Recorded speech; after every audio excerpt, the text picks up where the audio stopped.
Let's talk Tanya for the 6th of Shevat.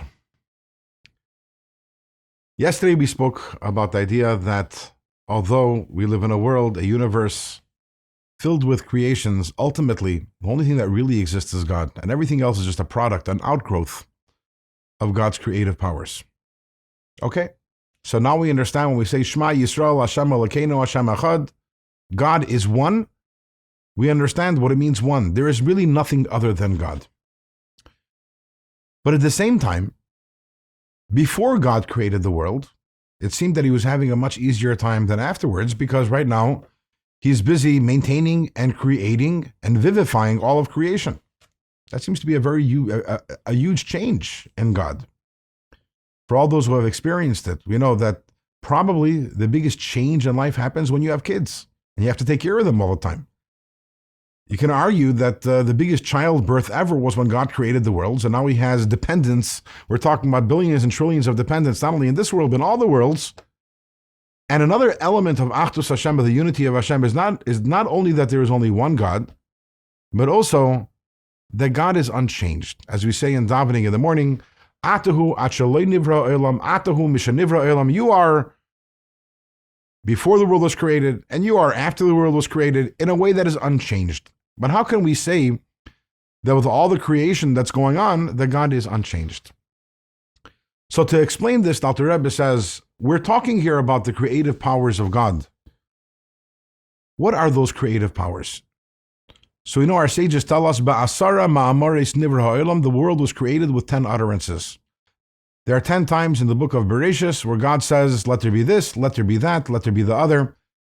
God created the world with words. Now, what does that mean?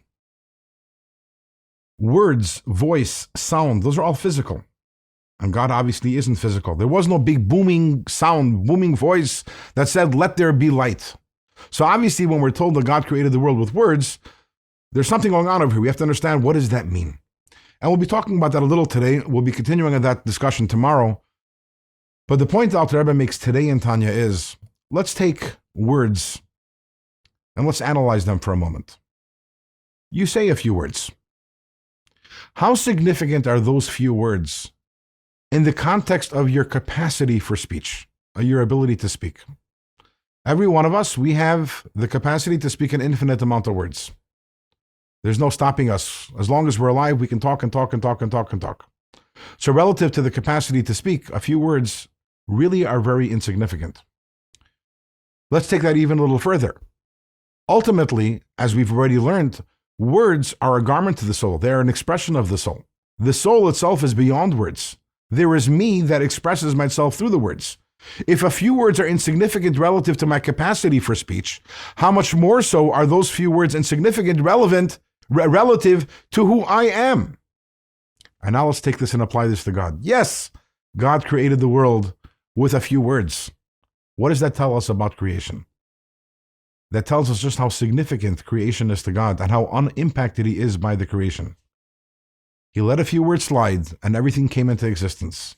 And those words keep on coming out of God and keep on making the world exist. But ultimately, all there is Hashem. And even after all of creation, he is unimpacted and unchanged by it all. And tomorrow we'll take an even deeper dive into the concept of God's words and what we mean when we talk about Hashem speaking.